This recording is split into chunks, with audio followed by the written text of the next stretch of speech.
dans le nom du Seigneur qui a fait le ciel et la terre. Bonsoir à chacun et chacune d'entre vous. Voilà, nous voici dans le cours de vie intérieure. Après la brève introduction que je vous ai faite le mois passé, pour continuer, je voudrais donner des bases. Des bases pour arriver donc à cette vie intérieure, la connaissance de Dieu, de son infinie bonté, etc. Donc, nous reprenons le schéma que voici et nous en sommes au niveau -1. Niveau -1, ce n'est pas négatif. En effet, si vous êtes au niveau -1, c'est que vous avez déjà un intérêt pour la chose de la vie intérieure. Ce n'est pas un développement personnel, c'est une vie intérieure. La connaissance de son âme, la connaissance, l'approche de ce qu'est l'infinie bonté du Dieu créateur. Donc que vous soyez athée, agnostique, chrétien, juif ou musulman, vous avez déjà un intérêt pour les choses spirituelles. Parce que, en effet, chercher sa vie intérieure est un acte spirituel.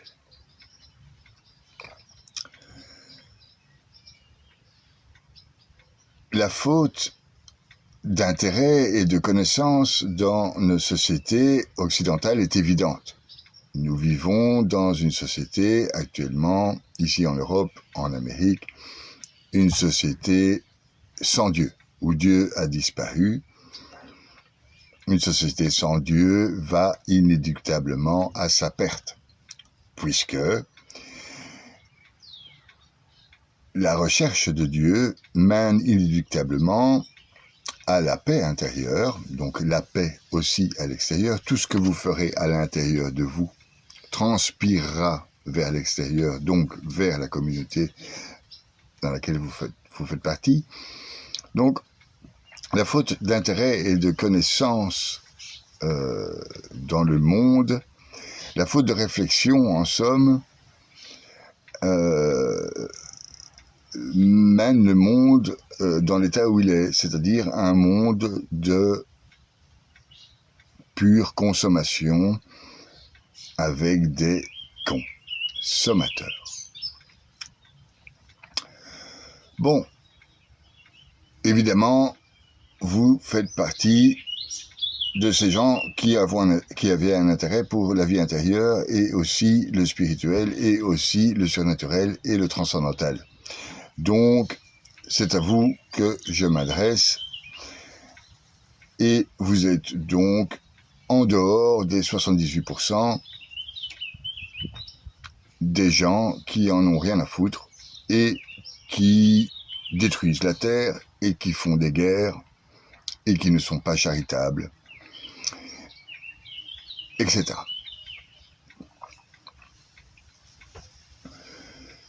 Le grand prêtre Simon, en accord avec tous les docteurs de l'Église et les théologiens, nous explique que le monde repose sur 3 colonnes. Le grand prêtre de Simon, on en entend parler au chapitre 50 de l'Ecclésiastique dans la Bible.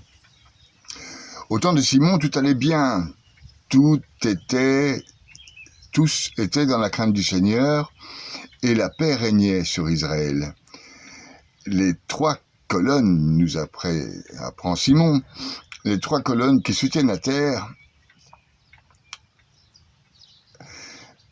sur lesquelles repose le monde, sont la connaissance et la prière, ou la méditation, et la charité. La connaissance, c'est ce que nous faisons actuellement. La prière, c'est la méditation de ces connaissances, aussi la méditation, ou l'oraison, ou l'adoration. Et alors, la charité découlera de ces prières et de cette connaissance cette charité que nous avons tous, chrétiens, juifs et musulmans, les uns envers les autres, si nous avons lu et étudié. Dans ce cours de vie intérieure, il vous faudra, pour certains, sortir de sa zone de confort. Alors c'est un mot extrêmement à la mode, sortir une expression, sortir de sa zone de confort. Bon alors ce que je vous propose pour sortir de cette zone de confort, il faudra que vous ouvriez des livres, que vous travailliez la connaissance. Il faudra lire, il faudra étudier, passer du temps, méditer, pour certains, je l'espère, prier, réfléchir, sortir des a priori que le monde nous offre dans le grand magasin de la consommation, où il n'est plus question du tout de Dieu, où il est question simplement de confort personnel, de passion, etc. Plus rien de transcendantal ne régit pour le monde les hommes. C'est bien dommage, et nous allons voir que, en fait, la science, la philosophie, la spiritualité, les religions, la mystique, nous apprennent finalement à sortir de cette consommation ridicule, c'est-à-dire consommation en deux mots, consommation avec des consommateurs, sortir de la connerie universelle pour rentrer en soi afin de propager l'amour et la paix.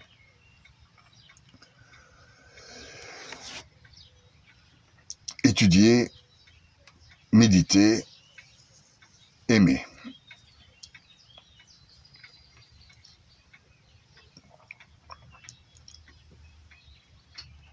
Avoir cet amour pour soi.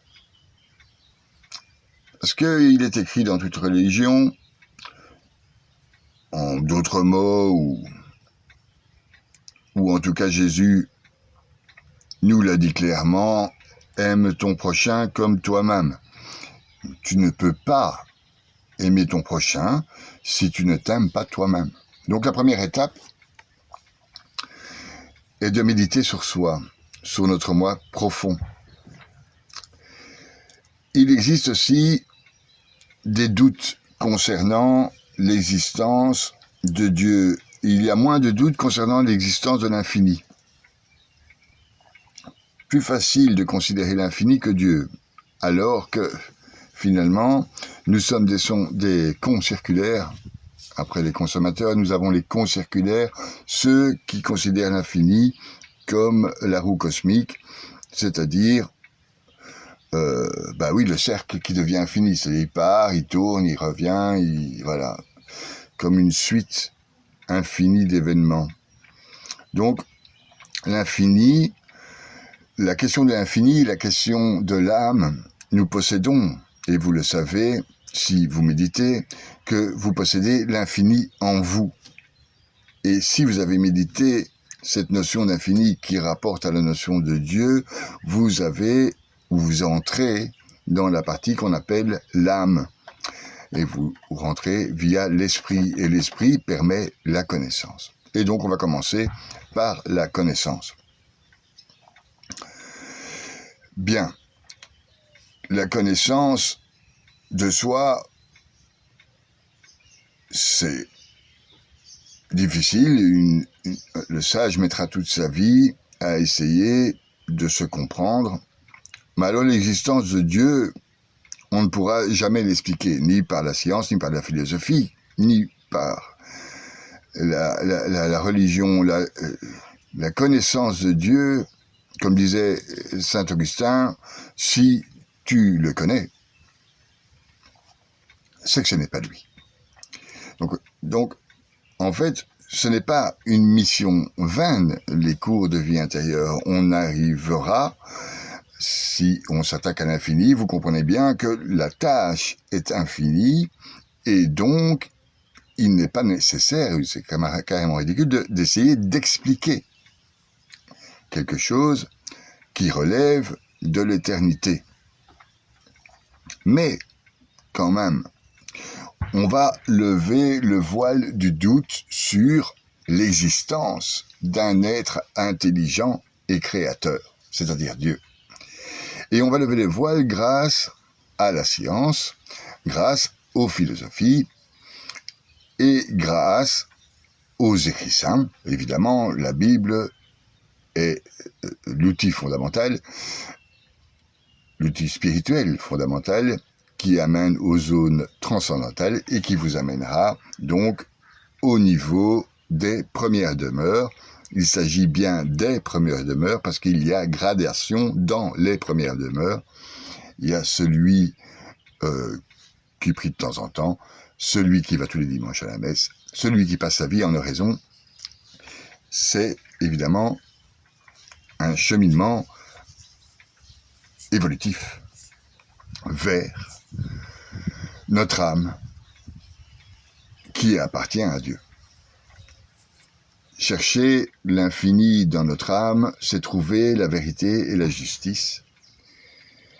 Et cela apporte la paix et l'amour. Et c'est pour ça donc que je vais commencer du niveau -1, c'est-à-dire pour les sceptiques, ceux qui ne croient pas, mais qui ouvrent quand même leur cœur à cette connaissance.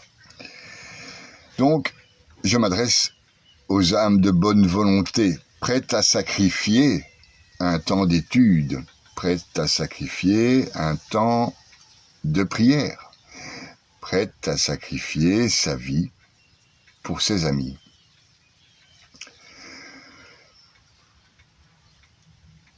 Un temps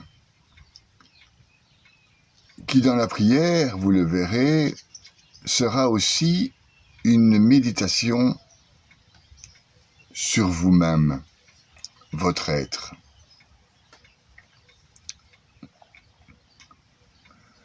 Donc, grâce à ces connaissances, j'espère pouvoir vous amener à une méditation profonde sur l'existence de Dieu et aussi à un discours qui permet de lui parler face à face. Moïse disait: on ne peut pas voir Dieu sans mourir, donc si vous voulez rester vivant, restez humble par rapport à tout ce que vous pouvez vivre dans les premières demeures, deuxième demeure, troisième demeure, quatrième demeure, etc. À partir des quatrièmes demeures,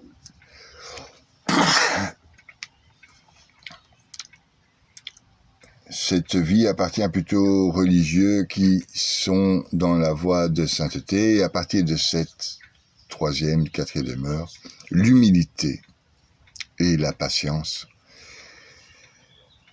Et c'est même pas un atout majeur, c'est-à-dire qu'on ne peut pas arriver plus loin dans les demeures sans l'humilité.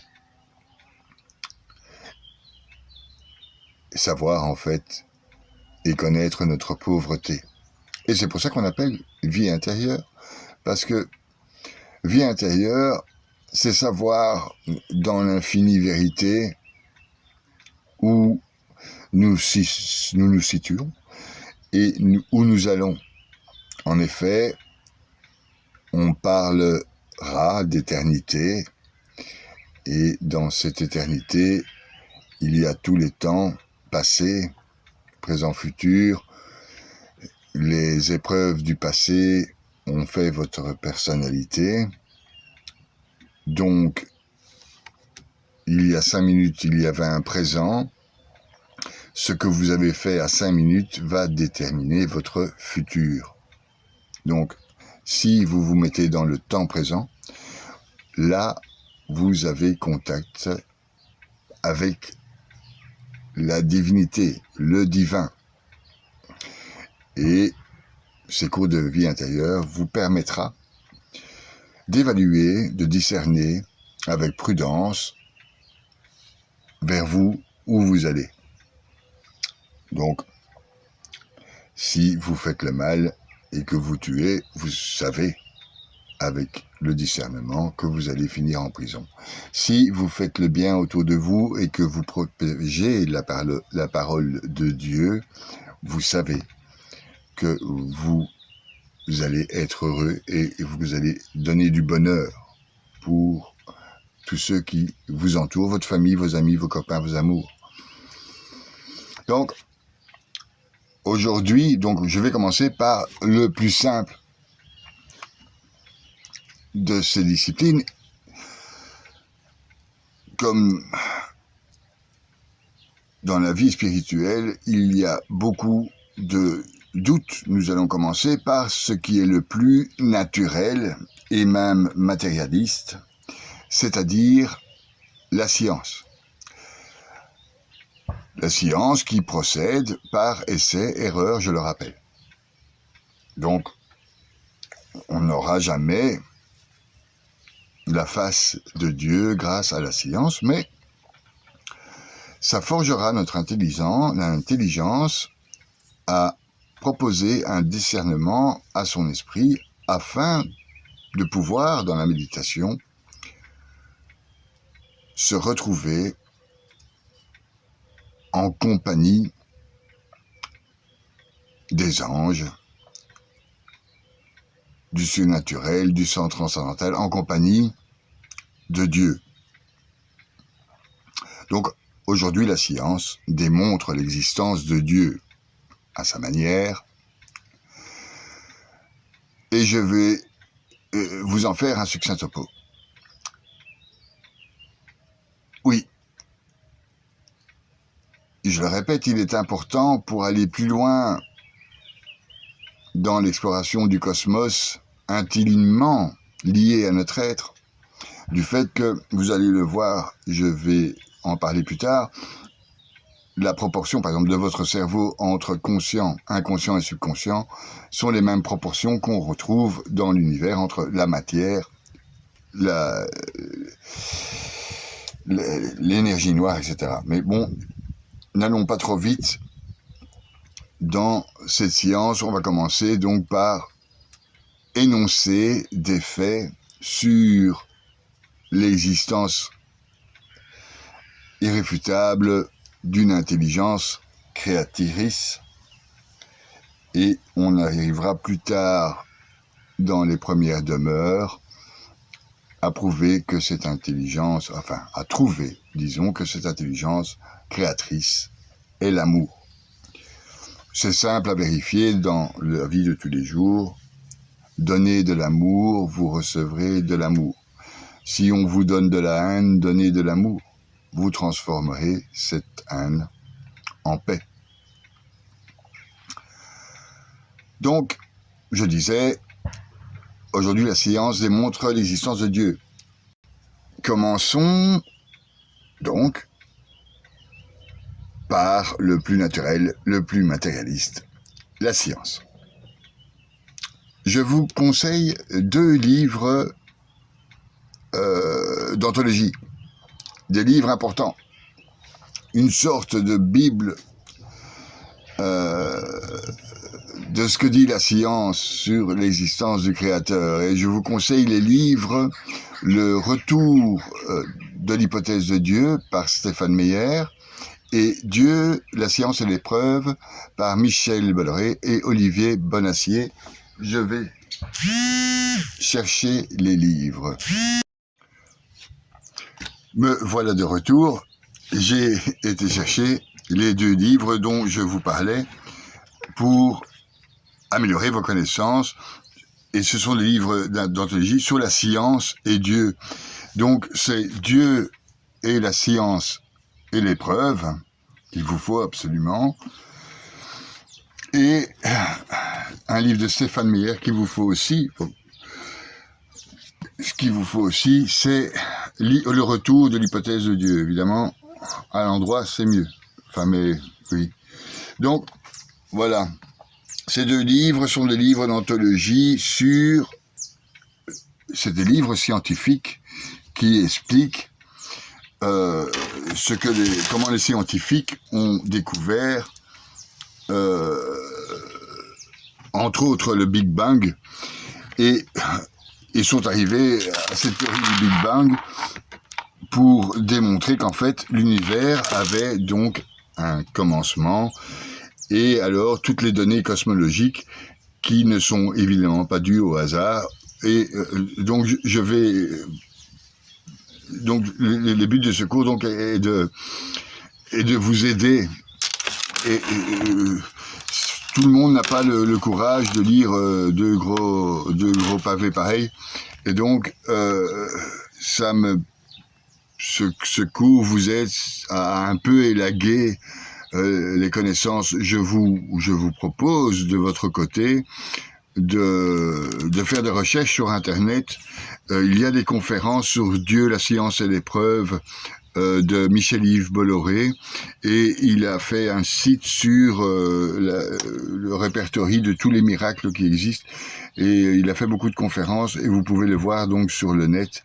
Et donc si vous n'avez pas le courage de lire, allez, faites le travail via ma chaîne, via les autres chaînes sur Internet, des chaînes qui pourraient vous aider si ça vous intéresse dans cette direction, donc l'évidence scientifique de l'existence de Dieu.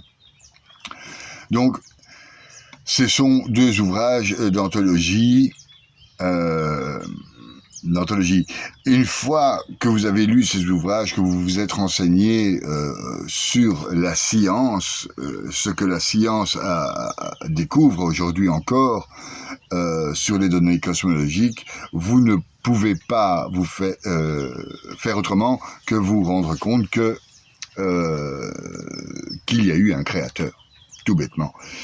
Le créateur du cosmos, qu'il y a eu un créateur de l'être vivant, parce qu'il parle du cosmos jusqu'à l'être vivant. Donc nous sommes nous-mêmes, notre ADN, nos cellules, un miracle.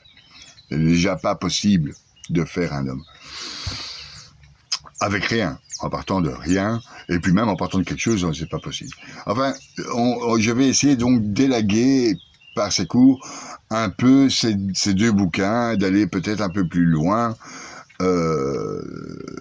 en faisant des rapports avec la Bible et la théologie mystique. Voilà, comme je l'ai déjà fait avec des phrases de Simon le Sage et de Saint Augustin, par exemple. Donc, ne pas vouloir admettre, après l'étude sérieuse des sciences, l'existence de Dieu revient en fait à être un nihiliste. Il faut nier, donc voilà. Donc ce serait du nihilisme complet. Et si vous êtes nihiliste, que la grâce de Dieu fasse que vous puissiez un jour avoir ces lumières.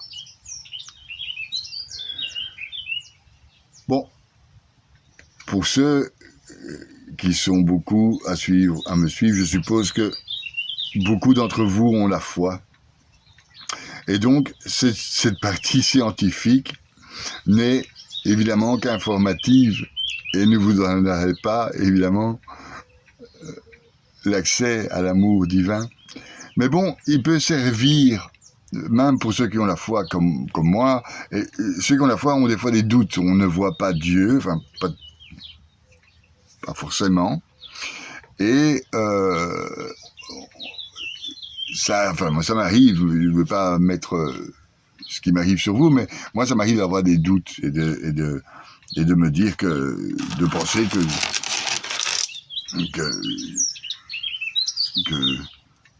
de me demander, en fait, si tout ça, si la spiritualité, le surnaturel et tout ça existe, et les anges, etc.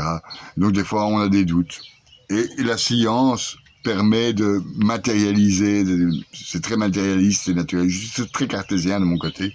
Et donc la science, quelquefois, peut recentrer les gens qui ont des doutes sur l'existence de Dieu à travers la science, mais aussi à travers la philosophie, vous allez le voir.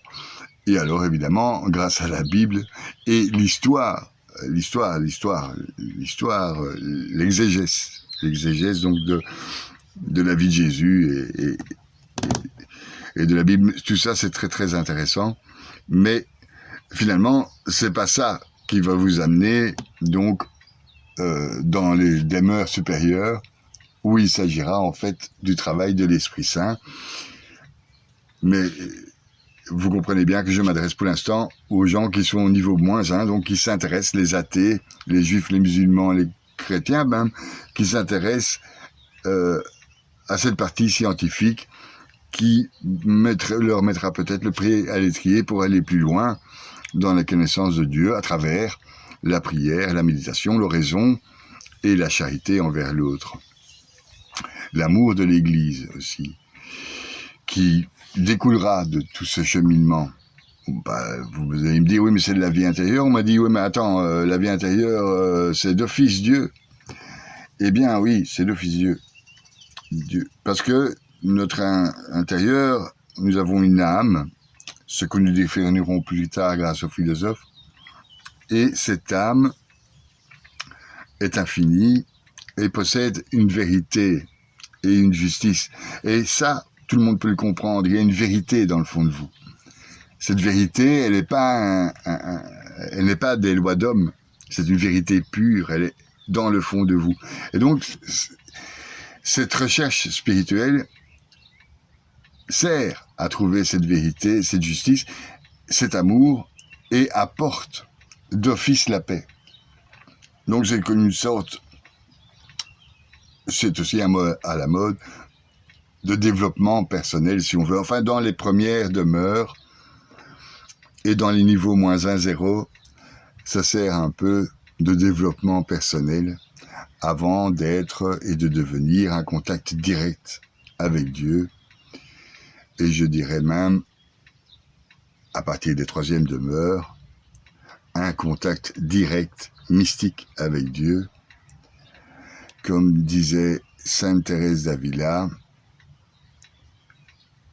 un commerce d'amour avec quelqu'un dont on se sent aimé. Quelque chose comme ça, c'est pas des... Je le dis de tête là, mais... Donc un commerce d'amour avec celui dont on se sent aimé. Enfin bon, ça c'est de la théologie mystique, donc on va arriver à partir des 3e demeures à parler de Sainte Thérèse d'Avila, même à partir des premières demeures, parce que c'est elle, dans son château intérieur, qui a donné donc cette explication avec des demeures dans un château. Et bon, ça devient de la théologie mystique à partir de la fin des premières demeures pour rentrer dans les 2e demeures. Les 2e demeures, à chaque fois un pont. Donc, c'est-à-dire que vous avez le niveau -1, c'est ce qu'on fait actuellement, la science, puis il y a le pont qui va aux premières demeures. Et donc, quand vous êtes dans la première demeure, il y a un pont qui arrive à la 3e demeure, et dans la 3e demeure, ça sera de la théologie mystique, et donc là, nous ferons appel et nous entendrons l'Esprit Saint. On n'en est pas là du tout. On est là dans le matérialisme cartésien, le naturalisme, l'étude de la science du cosmos, des données cosmologiques, et de ce que dit la science, de ce que nous apprend la science, sur l'évidence d'une intelligence créatrice. Les mystiques diraient que s'il y a une intelligence capable de créer tout le cosmos, vous pensez bien que cette intelligence est capable aussi de nous écouter, de nous voir, de nous sentir, etc. Et donc ça, c'est pour plus tard. Dans un premier temps, cherchons. Travail de recherche. Recherche du moi profond, recherche de Dieu. Un saint disait en parlant de Dieu, « Si je me cachais à toi, comme tu te caches de moi, je crois que tu me supporterais pas. » Donc, ceux qui ont la foi, je le répète, sont déjà dans les premières demeures. Avoir la foi, c'est rentrer dans les premières demeures.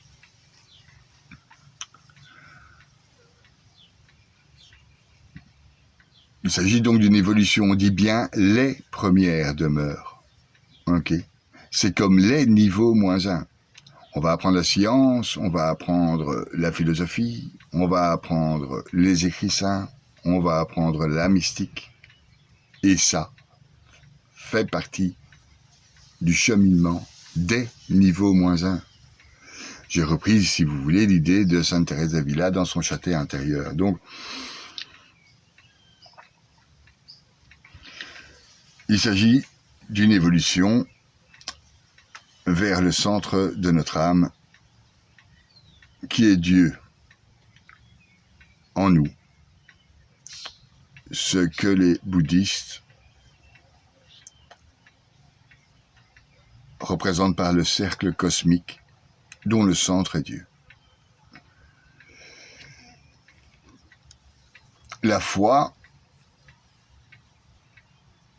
est une grâce de Dieu. Donc vous pouvez étudier et faire tout ce que vous voulez. La foi est une grâce de Dieu. C'est pas moi qui vais vous donner la foi, c'est pas le curé du coin qui va vous donner la foi, ce n'est pas l'évêque, ce n'est pas le rabbin, ce n'est pas l'imam qui va vous donner la foi. La foi est une grâce de Dieu. Voilà. Mais pour avoir cette grâce, il faut ouvrir son cœur. Et pour ouvrir son cœur, il faut l'aimer. Et pour aimer, quand on aime quelqu'un, on s'intéresse à lui, on étudie. Donc, la connaissance.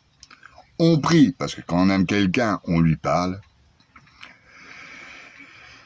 Et ce quelqu'un est amour, et veut que le monde entier soit amour. Et donc, on finira donc par aimer son prochain comme soi-même, et même ses ennemis. Donc, je m'éloigne un peu. Je disais que la foi est une grâce de Dieu qui ne s'obtient qu'en ouvrant son cœur de cette manière, en ouvrant son cœur à soi-même, aux autres, au surnaturel, au transcendantal, à l'infini, à l'éternité qui est en nous, comme nous allons le voir dans ces cours de vie intérieure. Dans un dialogue constant, nous serons entre le naturel, le matérialisme, la matérialité, le corps, l'esprit et l'âme. Il y aura un discours entre nous, petit être humain, et l'entièreté du cosmos. Donc la foi est une grâce et c'est votre propre réflexion qui ouvrira les portes du transcendantal et du surnaturel. Donc dans un premier temps, au niveau -1, on va s'intéresser à comment s'est créé l'univers, qu'en dit la science, comment s'est créé le cosmos. Quelles sont les données qui nous donnent à penser la présence d'un esprit créateur. Pour les chrétiens, nous avons un chant latin, Veni Creator, viens esprit créateur. Et donc j'espère que cet esprit créateur va nous guider à travers ces cours, tout au long de ces cours. Donc, allez, commençons, et je finirai par là, par un petit bout de science. Je ne vais pas en faire beaucoup, parce que j'ai continué, si vous voulez, cette sorte d'introduction, mais c'est important de faire ces introductions, parce que c'est pas la science qui va expliquer Dieu. C'est d'ailleurs personne qui va expliquer ce qu'est Dieu. Dieu s'explique lui-même. Enfin bon, vouloir connaître, comprendre Dieu via la science frise le ridicule. Mais allons-y, nous y sommes dans les demeures du niveau -1. Soyons ridicules à notre échelle, pauvres hommes que nous sommes. Donc, les scientifiques se sont mis d'accord concernant la véracité du Big Bang, après de nombreux procès. L'inflation de l'univers qui va grandissant, en se refroidissant et en accélérant. Les scientifiques en déduisent donc une fin logique de notre univers et de la matière.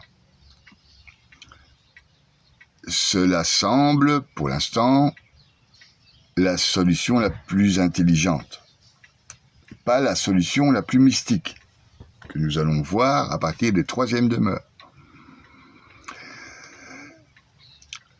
Lavoisier, celui qui a découvert l'oxygène, dit que rien ne se perd, rien ne se crée, tout se transforme,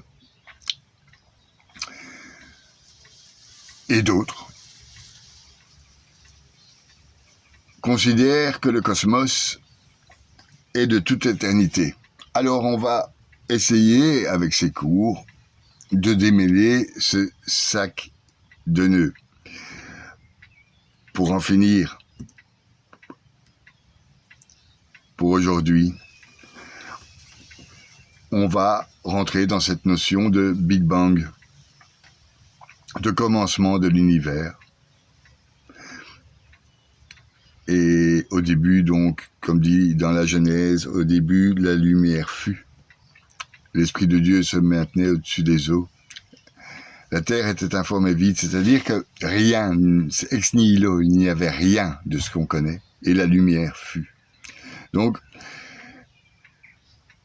ça, c'est de la mystique, mais scientifiquement, nous allons étudier dans les prochaines capsules la théorie du Big Bang, qui sous-entend un début, donc ex nihilo, en partant de rien, et qui aurait donc une fin ex nihilo, qui correspondrait à ce même début.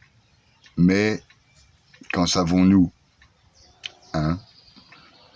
Donc la science, je le rappelle, tâtonne par essai et erreur, comme elle a toujours fait. Nous ne connaissons que 4% de la matière de l'univers. Donc, nous sommes dans le néant. Donc, et nous ne pouvons pas définir avec exactitude ce qu'est l'énergie noire ou encore l'énergie sombre, c'est-à-dire ce qu'on ne voit pas entre les étoiles. C'est pas le définir, c'est pas ce que c'est. Alors des chercheurs inventent ou cherchent, enfin inventent pas, parce que l'art et les mathématiques se touchent de très près, et c'est même la poésie, même vous allez le voir, touche à la connaissance de l'univers. Donc, la science, pour l'instant, ne connaît que 4% de la matière, ne sait pas dire ce qu'est l'énergie sombre et l'énergie noire, donc c'est-à-dire cet espace entre les étoiles. Alors, pour en finir avec cette capsule, ces énergies entre les étoiles, entre le noyau de l'atome et les électrons et les photons, c'est cette énergie, cette fameuse énergie dont les adeptes du New Age parlent, l'énergie céleste. Qu'est-ce que c'est cette énergie? Alors on pourrait inventer n'importe quoi, d'ailleurs c'est ce qu'ils font les scientifiques, ils procèdent par erreur, alors on va faire une démarche scientifique. Serait-elle un esprit? Serait-elle une puissance? Serait-elle une énergie pure? On n'en sait rien. Pas plus que nous pouvons savoir d'ailleurs qui est Dieu.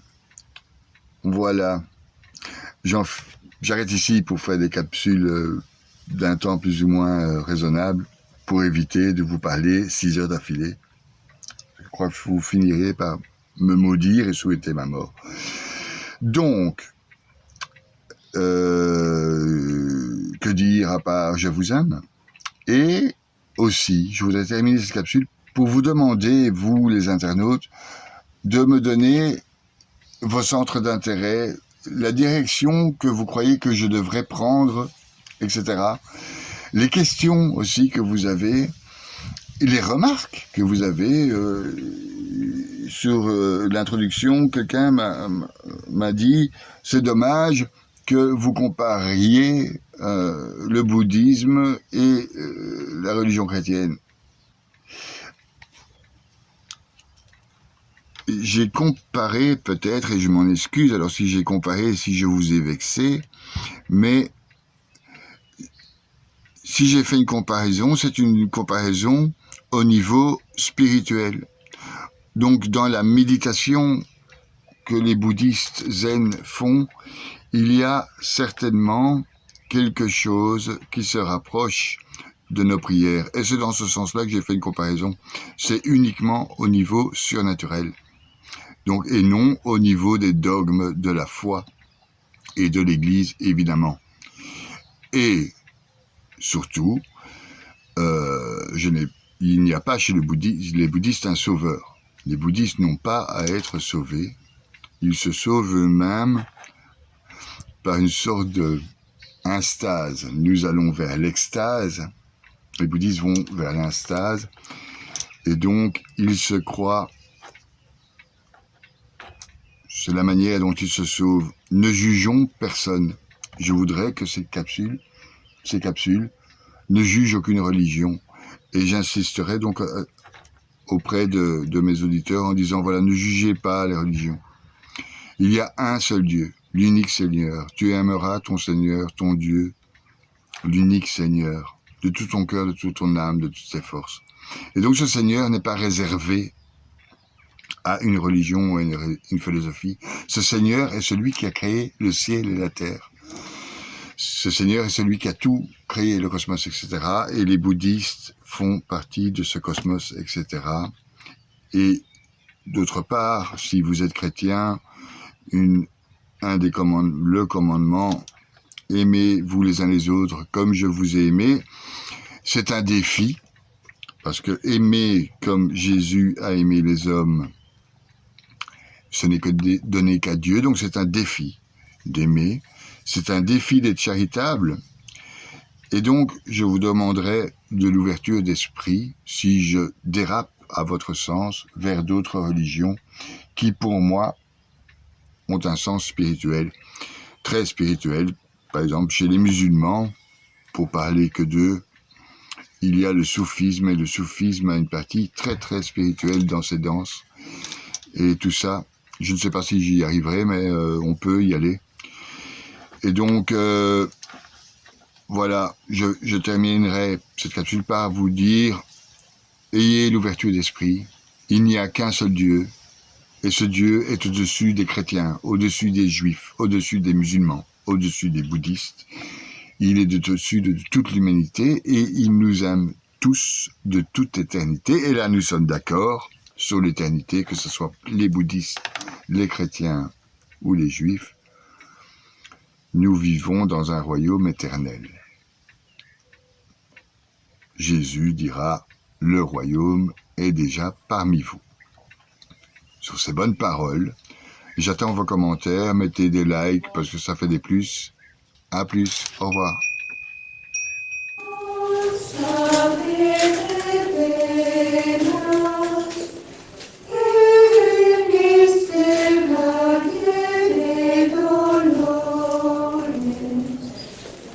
Nostra